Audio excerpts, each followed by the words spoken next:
नमस्कार ओमकार जी, बहुत-बहुत स्वागत है आपका। नमस्कार अंजू जी, याद करने के लिए बहुत धन्यवाद और आपके दर्शकों को भी नमस्कार।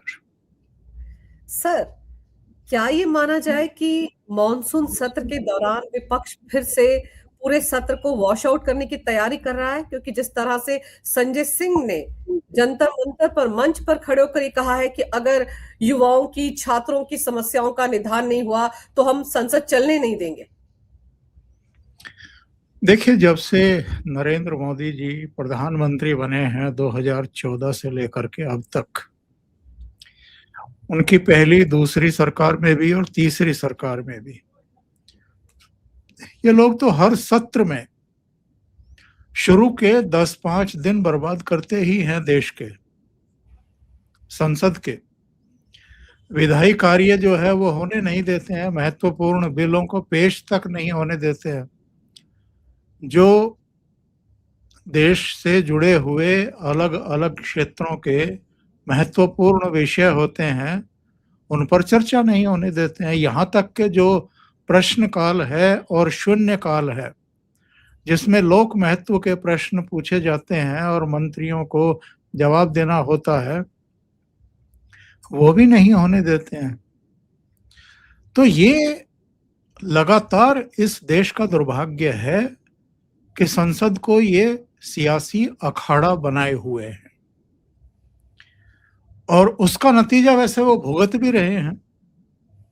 लेकिन मैं असली तो तब मानूंगा लोगों का रिएक्शन जब इनको संसद में जाने के लायक ही ना छोड़े, क्योंकि संसद को, पार्लियामेंट को लोकतंत्र का सबसे पवित्र मंदिर कहा गया है। लोकतंत्र का सबसे पवित्र मंदिर कहा गया है, जहां देश के लिए कानून बनते हैं, जहां देश की प्रमुख समस्याओं के समाधान के लिए संवाद होते रहे हैं।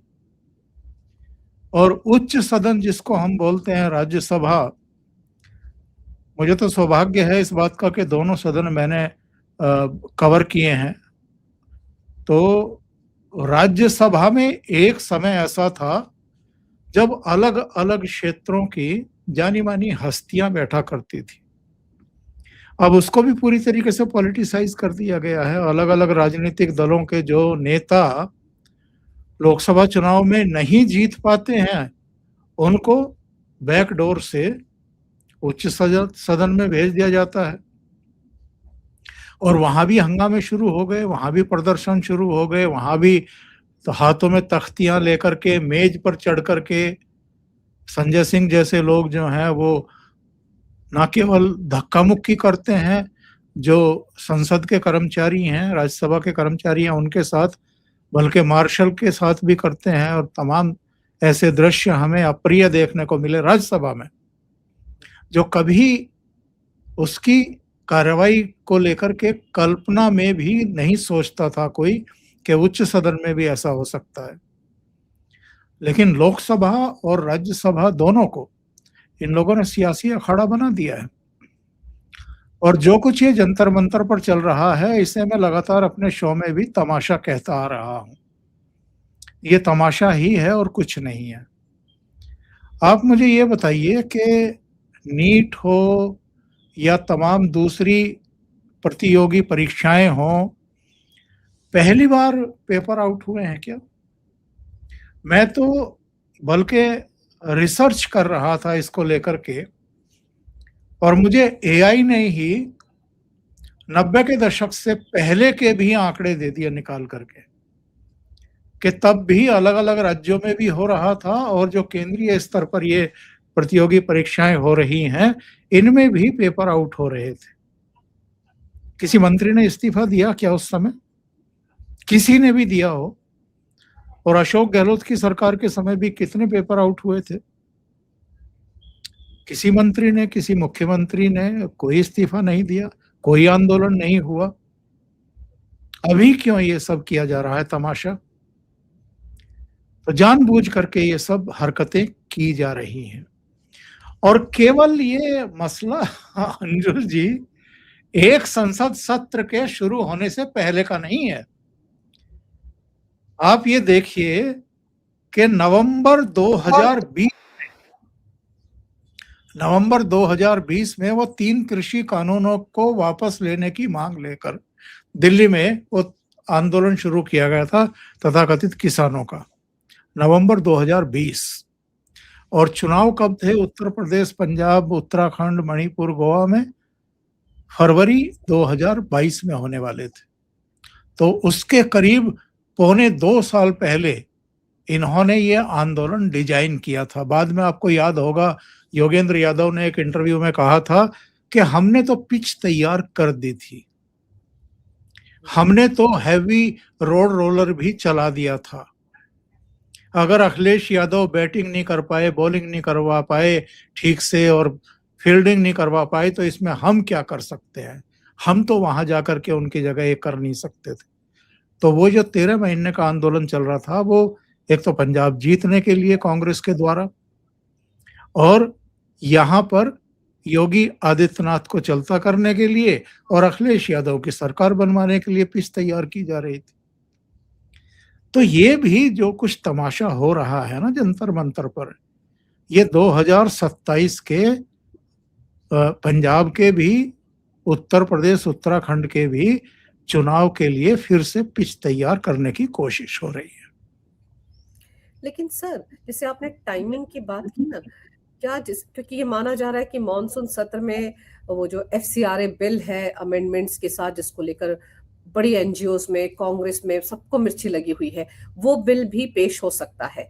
तो क्या आपको लगता है कि जानबूझकर ये जो कॉकरोच गैंग है इसको बैठाया गया ताकि इसकी आड़ में संसद सत्र को बाधित किया जाए, और वो इंपॉर्टेंट बिल जिसमें ये भी है, परिसीमन भी हो सकता है, ये बिल दोबारा पेश ही ना हो पाए? आपको लगता है कहीं कोई अंतरराष्ट्रीय साजिश इसलिए हो रही हो? क्योंकि ये कॉकरोच तो सर रायता फैलाने के लिए काफी है ना, तमाशा तो हो ही रहा है। ये तमाशा किस लिए हो रहा है, ये क्या पता ये जो बिल है इनके लिए हो रहा हो? पहली बात तो ये है कि अभी तक इस सरकार की जब जब इच्छा हुई है कि हमें ये बिल पारित कराना है, तो उसको बहुत तैयारी के साथ इन्होंने पेश किया है और पारित भी करा लिया है। तो इस तरह के तमाशों से, इस तरह के पाखंड से विधेयक तो नहीं रुकेंगे, सरकार के कदम तो नहीं रुकेंगे। और ये कैसे कैसे चेहरे हैं जो वहां पहुंच रहे हैं? अरुंधति राय, वृंदा करात, संजय सिंह, योगेंद्र यादव, प्रशांत भूषण, सागरिका घोष, महुआ मोइत्रा और सोनम वांगचुक तो बैठे ही हैं अनशन करने के लिए। तो कौन है ये सारे चेहरे? इनकी पहचान किस लिए है? अरुंधति राय डे 1 से इस सरकार को कोसती रही है, इसके खिलाफ, और जम्मू कश्मीर को लेकर के भी विश्वमन करती रही है राष्ट्रीय अंतर्राष्ट्रीय स्तर पर। वृंदा करात तो सब जानते हैं कि ये प्रणय रॉय की साली भी हैं, प्रकाश करात की बीवी भी हैं, वामपंथन है घोषित रूप से। संजय सिंह तो तमाशा करने के लिए मशहूर है, पार्लियामेंट के भीतर भी, पार्लियामेंट के बाहर भी। योगेंद्र यादव को तो मुझे परिचय देने की जरूरत ही नहीं है। वो किस तरह के, वो तो कहीं अगर रिक्शे वालों का भी आंदोलन होता है तो वहां भी पहुंच जाते हैं आंदोलन चिकनी चिकनी बातें करने के लिए और उनकी पूरी रिसर्च बेस समस्याएं गिनाने के लिए। लेकिन ये सारा ज्ञान तत्व इनको अभी प्राप्त हुआ है 2014 के बाद। प्रशांत भूषण की विशेषताएं क्या गिनाएं? वहां से लतखोरी के शिकार होकर के निकले थे ये दोनों, योगेंद्र यादव और प्रशांत भूषण, लेकिन अपनी हरकतों से बाज नहीं आए। एक लड़के ने इनके दफ्तर में ही घुस करके मुक्कालात कर दी थी इनके साथ। हालांकि मारपीट के हम लोग खिलाफ हैं, लेकिन सवाल ये है कि ऐसा हुआ ही क्यों? आप जो एक्सट्रीम लाइन लेते हैं तो लोगों को आप एक तरीके से उनका गुस्सा भड़काने के लिए भी तो जिम्मेदार आप ही हैं। सागरिका घोष, राजदीप सरदेसाई की धर्मपत्नी जी और टीएमसी की राज्यसभा की सदस्य। महुआ मोइत्रा, वो तो मशहूर हैं मोदी सरकार को गरियाने के लिए, गाली देने के लिए, पार्लियामेंट के बाहर भी, पार्लियामेंट के भीतर भी। और यहाँ भी क्या चल रहा है, जंतर मंतर पर भी क्या चल रहा है, ये जो जुनैद भाई और वो नाश्ता भी और लंच भी और डिनर भी और आइसक्रीम भी और खीर भी बांटी जा रही है, कौन है ये? कोई धर्म काज करने के लिए तो वो इतना बड़ा डोनेशन दे नहीं रहे हैं या इतनी बड़ी रकम खर्च नहीं कर रहे हैं। और मुझे लगता है कि एजेंसियां अपना काम कर रही होंगी कि भाई कहाँ से ये पैसा आ रहा है, इसकी जांच पड़ताल शुरू हो चुकी होगी। लेकिन ये लोग जहां भी कहीं मोदी जी के खिलाफ या उनकी सरकार के खिलाफ इस तरह का कोई ठैया बना करके धरने पर बैठता है या अनशन का एक पूरा जो है उपक्रम करता है, वहां इस तरह के डोनेशन देने वाले पहुंच जाते हैं। आपको याद है अंजू जी, जब वो 13 महीने का आंदोलन चला था तो शुरू में सिख और मुस्लिम दोनों मिल करके वहां भंडारे लगा रहे थे, होड़ लगी हुई थी कि कौन कितना जो है उसमें डोनेट कर सकता है, मदद कर सकता है, ज्यादा से ज्यादा लंबे समय तक खिंचवा सकता है। नुकसान किसका हुआ था? जब नवंबर 2022 में प्रधानमंत्री जी ने राष्ट्र के नाम संबोधित करते हुए 3 कृषि कानूनों को वापस लेने का ऐलान किया कि हम राष्ट्रीय हित में इनको वापस ले रहे हैं, हमें दुख है कि हम कुछ किसानों को, किसान संगठनों को समझाने में नाकाम रहे। नुकसान हुआ इस देश के 88% सीमांत, लघु और छोटे किसानों को, क्योंकि उनकी आय, उनकी आमदनी दोगुना करने के लिए ही 3 कृषि कानून लाए जा रहे थे। और जो आड़तियों का एक तरफा कब्जा था पूरी व्यवस्था पर, उसको खत्म करने के लिए लाए थे। लेकिन देश आगे बढ़े, हमारा एग्रीकल्चर सेक्टर आगे बढ़े, किसानों का घर भरे, तो ऐसा पेट में दर्द होने शुरू हो जाते हैं देशी विदेशी तमाम ताकतों के। वो तो चाहते नहीं ना कि भारत आगे बढ़े, प्रगति करे और अलग अलग जो सेक्टर हैं उनमें तरक्की हो, आत्मनिर्भर बने। तो इसलिए तमाम साजिशें जो हैं वो एकजुट होकर के लग जाती हैं। जंतर मंतर पर भी यही दिखाई दे रहा है। भला हो इस बार so called main stream media का कि शुरू के 2 दिन में ही उनको सुनने को मिल गया कि ये गोदी मीडिया है, गोदी मीडिया है, हल्ला मचाना शुरू किया, तो उनको थोड़ी गैरत आई और उन्होंने अपने कदम पीछे खींच लिए। वरना ये तो यहाँ पूरा रायता बिखेरने के चक्कर में आए थे। ये वांगचुक भी कोई सेवा भाव से यहाँ आकर के बैठा है क्या? उसको पता है कि दिल्ली में अगर वो अनशन करेगा तो उसके पास मौका है एक और अन्ना हजारे बनने का। लेकिन ये लोग भूल जाते हैं कि वो दौर ही अलग था। उस समय सरकार कांग्रेस की थी, मनमोहन सिंह, सोनिया गांधी की थी, और उस सरकार के माथे पर बहुत सारे भ्रष्टाचार के, घोटालों के कलंक लग चुके थे। आज की सरकार के तो माथे पे ऐसा कोई कलंक नहीं है, कोई दाग नहीं है। इसने तो कोई भ्रष्टाचार नहीं किया, इसके तो मंत्रियों पर भी इस तरह का कोई दाग नहीं है। तो जन भावनाएं आपके साथ जुड़ कैसे सकती हैं? उस समय तो बड़े से लेकर के, बूढ़े से लेकर के, जवान और बच्चे तक तिरंगा अपने कंधों पर लेकर के सड़कों पर उतर पड़े थे। दिल्ली से लेकर के बेंगलुरु, कलकत्ता, चंडीगढ़, आपके मुंबई से लेकर के मद्रास तक, चेन्नई तक, हर जगह। तो वो चीजें तो भूल जाइए कि इस सरकार के खिलाफ किसी भी तरह का कोई जनाक्रोश पैदा कर सकता है कोई। ये जैन जी कह करके डकार मार रहे थे ना राहुल गांधी और अरविंद केजरीवाल और तमाम दूसरे लोग, और ये बड़ा हल्ला मचा रहे थे कि 2 करोड़ से ज्यादा इनके फॉलोअर हैं ऑनलाइन। अभिजीत दीपके के कहाँ है वो 2 करोड़ से ऊपर के फॉलोअर्स इनके? आ गए क्या? और जैन जी करके डकार मार रहे थे अरविंद केजरीवाल। तो वो जैन जी तो दिखाई दे नहीं रहा, वहां रंग बिरंगे कॉकरोच जरूर दिखाई दे रहे हैं तरह तरह के। तो उनसे आप सत्ता पलटेंगे मोदी जी की? सर, यहाँ पर एक चीज़ और मज़ेदार ये है कि शुरुआत से कहा जा रहा था कि अभिजीत दीपके जो है वो आम आदमी पार्टी का ही प्यादा है। बाहर जब ये गया था पढ़ने के लिए तो भी इसने बड़ा लंबा-चौड़ा एक अ, एक्स पर पोस्ट डाला था कि मेरी बड़ी मदद की है सिसोदिया ने। और ये जब वापस लौट के आया, जिस तरह से हर शहर में सर इसने शुरुआत में प्रदर्शन किए, तो एक 1 घंटे के प्रदर्शन में, या हम कह लें पूजा करवाने में भी सर कितने पैसे लग जाते हैं, तो इनको फंडिंग तो कहीं बाहर से हो रही है। उसमें कोई दो राय नहीं है। कहीं बाहर से पैसा आ रहा है तभी तो बिरयानी आ रही है सर, ब्रेड आ रही है, बटर आ रहा है, समोसे आ रहे हैं, सब कुछ तो आ रहा है।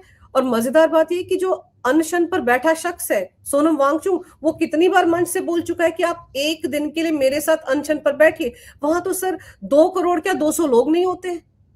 सिर्फ खाने के लिए लोग वहां पहुंचते हैं। और अब तो संजय सिंह उस मंच पर चढ़कर जिस तरह से बोल रहे थे, उसके बाद तो कोई शक नहीं रह गया सर, कोई शुबह नहीं रह गया कि आम आदमी पार्टी इस पूरे के पूरे धरने के पीछे है। देखिए, मैं कुछ आपको दृष्टांत बता देता हूं और दर्शकों की समझ में भी ये चीजें आ जाएंगी। जब अरविंद केजरीवाल के ऊपर ईडी का शिकंजा कसा जा रहा था और अब गिरफ्तारी तब गिरफ्तारी की बात चल रही थी, तो आम आदमी पार्टी के तमाम प्रवक्ताओं, जिनमें सौरभ भारद्वाज से लेकर के आतिशी मारलेना और तमाम लोग थे, वो ये कह रहे थे कि अगर केजरीवाल जी के ऊपर हाथ डाल दिया मोदी सरकार ने तो पूरी दिल्ली सड़कों पर आ जाएगी, पूरे देश में जो है आक्रोश देखने को मिलेगा। इस तरह का माहौल बना रहे थे ये। और जिस दिन गिरफ्तार किया गया उसके अगले दिन कहीं कोई असामान्य गतिविधि दिखी क्या? सब अपने दफ्तरों को जा रहे थे, सब अपने काम काज पे जा रहे थे, सब अपनी दुकानें खोल रहे थे। कोई चुईया भी सड़क पर नहीं आई। मनीष सिसोदिया, ध्यान है, जब बुलाया गया था पूछताछ के लिए तो खुली जीप में और बहुत सारे आप ये इधर उधर झंडे लेकर के एक बड़ा जुलूस सा निकाला जा रहा था कि जैसे पता नहीं कितने बड़े मिशन पर ये आदमी जा रहा है। शराब घोटाले की तो बात ही नहीं करते थे। दुनिया के ऐसे शिक्षा मंत्री जिन्होंने क्रांति ला दी दिल्ली में, वो क्रांति का भी भंडाफोड़ हो गया बाद में।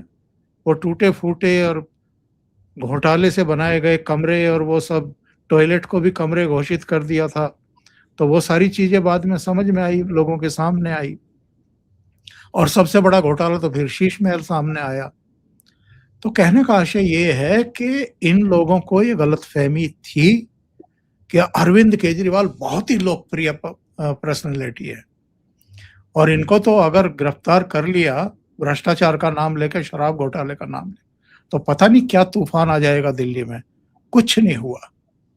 इसी तरीके से महाराष्ट्र में अंजू जी, नवाब मलिक गिरफ्तार हुआ, अनिल देशमुख गिरफ्तार हुआ, संजय राउत गिरफ्तार हुआ।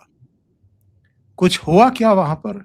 शिवसैनिक सड़कों पर आए थे क्या उनके समर्थन में, या एनसीपी के लोग आए हों जब नवाब मलिक को गिरफ्तार किया गया? कोई नहीं आया। बंगाल में अनुव्रत मंडल गिरफ्तार हुआ, पार्थ चटर्जी गिरफ्तार हुआ, उनकी एक सहयोगी थी वो गिरफ्तार हुई, एक और मलिक थे वो गिरफ्तार हुए। कहीं कुछ नहीं हुआ, कोई किसी के समर्थन में आया नहीं, किसी ने छाती नहीं पीटी। इसका मतलब ये है कि इस देश के जो आम आदमी, जो वाकई आम आदमी हैं, इनके जैसे नहीं, अगर उनके भेजे में ये बात समा गई कि ये लोग आवरण तो ओढ़े हुए हैं बड़े ईमानदार होने के, कट्टर ईमानदार बताते हैं अपने आप को, लेकिन ये जो एक पारंपरिक पॉलिटिशियन थे उनके भी गुरु निकले लूटपाट, भ्रष्टाचार और घोटालों में, तो इनका साथ क्यों दिया जाए? जो तमाशा राहुल गांधी से जब पूछताछ कर रही थी ईडी और उनकी मम्मी से कर रही थी 3 दौर की और 5 दौर की राहुल गांधी से, जो तमाशा इन लोगों ने करवाया वो अपने वर्कर, अपने कर्मचारी, अपने कार्यकर्ता ला करके करवाया था दिल्ली की सड़कों पर। लेकिन आम पब्लिक में क्या था? अगर इनके प्रति कोई सहानुभूति होती तो उसके बाद तो विधानसभा और लोकसभा चुनाव हो चुके ना दिल्ली में। कोई सीट मिली क्या इन्हें? तो ये सारी चीजें प्रमाणित हो चुकी हैं, साबित हो चुकी हैं कि भाई भ्रष्टाचार और घोटालों की जांच अगर आपके खिलाफ हो रही है तो कोई सहानुभूति आपको नहीं मिलने वाली है। मुझे ये बताइए कि दिल्ली में अरविंद केजरीवाल हारे, मनीष सिसोदिया हारे, सौरभ भारद्वाज हारे, मयंक हारे, वो क्या नाम है उनका पूरा, जो थोड़ा सा पैर से अपाहिज हैं, गोपाल, क्या नाम है गोपाल उसका? हाँ, गोपाल ही ना, गोपाल राय। तो वो सारे हारे ये। और अरविंद केजरीवाल का एज चीफ मिनिस्टर हारना क्या शो करता है? आम आदमी पार्टी का बहुत बुरी तरीके से हारना दिल्ली में, और लगभग वही हालत पंजाब में होने जा रही है।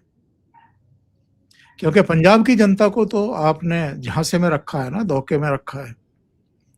उस समय तो विकल्पहीनता थी पंजाब के लोगों के सामने। अकाली दल को देख लिया था, कांग्रेस का एक्सपीरियंस बहुत ही खराब रहा।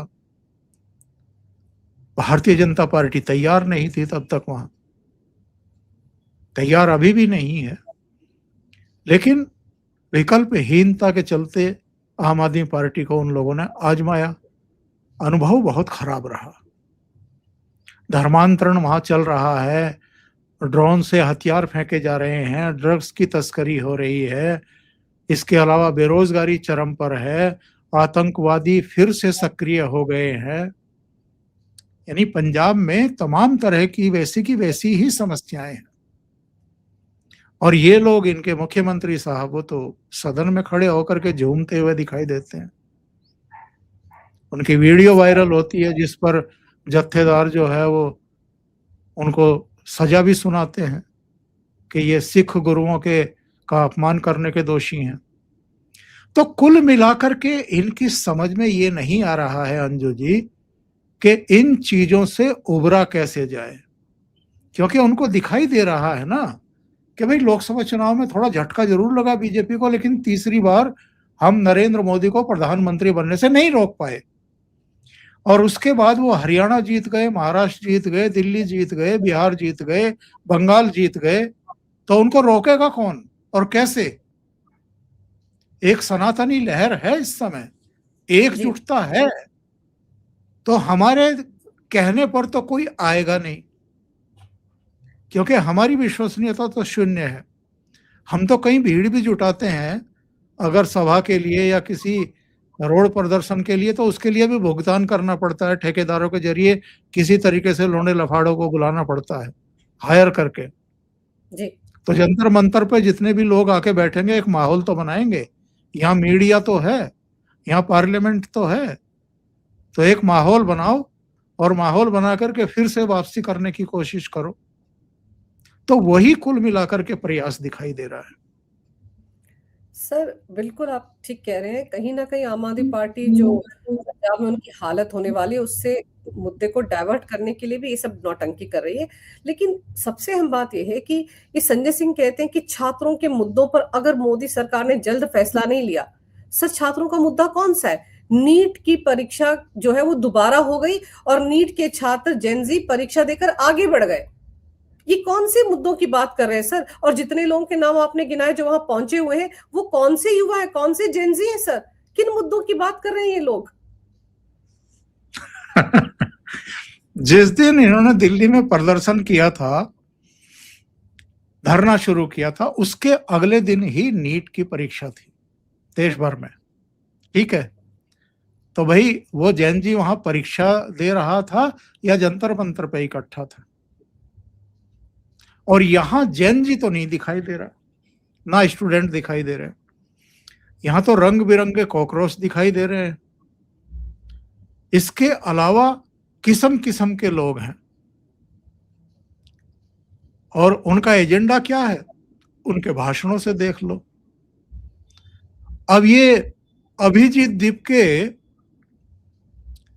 धर्मेंद्र प्रधान का इस्तीफा नहीं मांग रहा है, वो कह रहा है एक साफ सुथरा सा टॉयलेट भिजवा दो।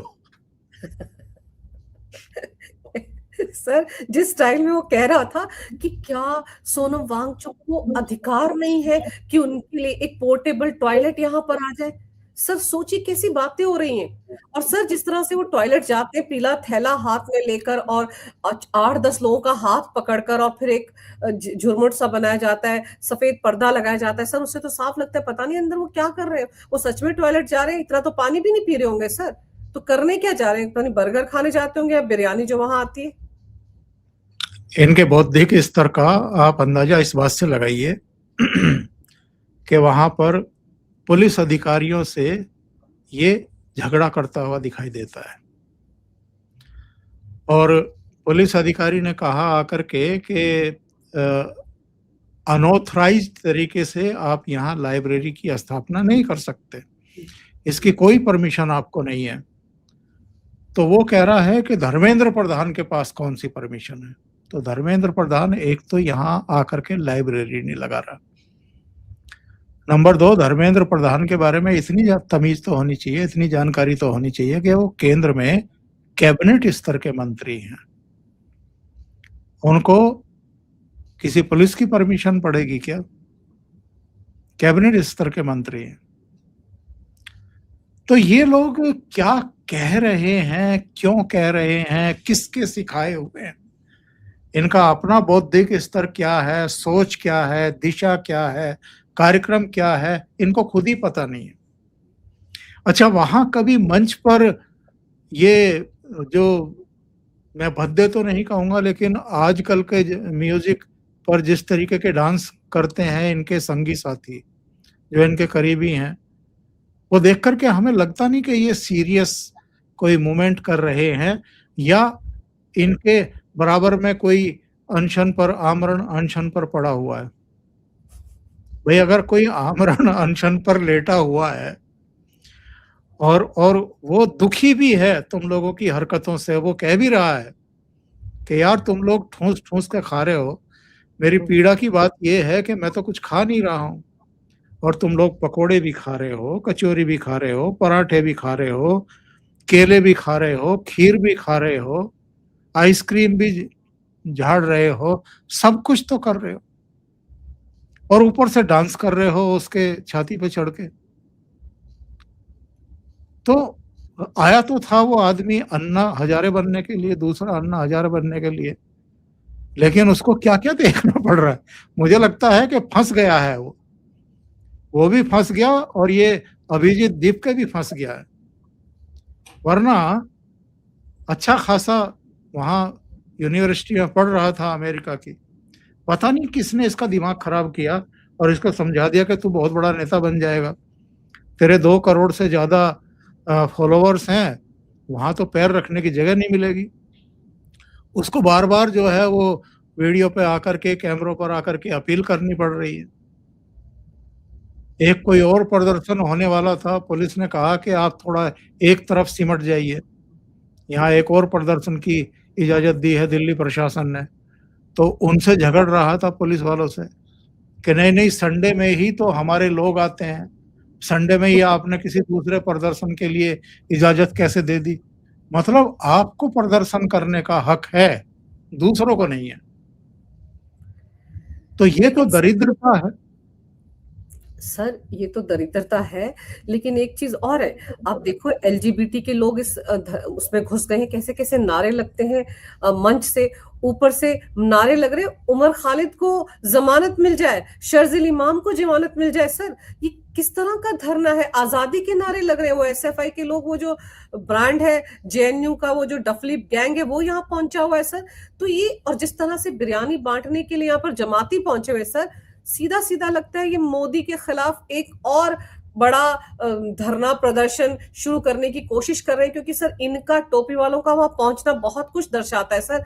उनके पास पैसा कहां से आ रहा है? बिरयानी के लिए, ब्रेड के लिए, पकौड़ों के लिए, खीर के लिए कैसे पैसे आ रहे हैं सर? कौन है जो इनको फंड कर रहा है? मैंने जो रंग बिरंगे कॉकरोच कहा था वो इन्हीं के लिए कहा था जिनका नाम आप ले रही हैं कि ये वहां पहुंच रहे हैं। और जेएनयू का वो पूरा ढपली गैंग वहां पहुंच जाता है जब उनको थोड़ा फुर्सत सी मिलती है। वो भी अपने अंदाज में वो सब अपना नारे यहाँ भी लगाते हैं, फलां के लिए आज़ादी, ढिमकाने के लिए आज़ादी, ये चाहिए आज़ादी और वो चाहिए आज़ादी। तो भैया स्टूडेंट्स के लिए, नीट की परीक्षा के लिए, इनके सीबीएसई के लिए, तमाम दूसरी चीज़ों के लिए आए हो या आज़ादी के लिए आए हो, या दूसरे कोच लेकर के आए हो शर्जील इमाम और उमर खालिद की? तो पहले तो यही बता दो। या वो जो जुनैद और दूसरे लोग आपको 3 टाइम भोजन परोस रहे हैं, उनके एजेंडे को आगे बढ़ाने की कोशिश कर रहे हो कि शर्जील इमाम और उमर खालिद वो रिहा होने चाहिए। तो इनकी एक ठीक-ठाक इन्वेस्टिगेशन होनी चाहिए।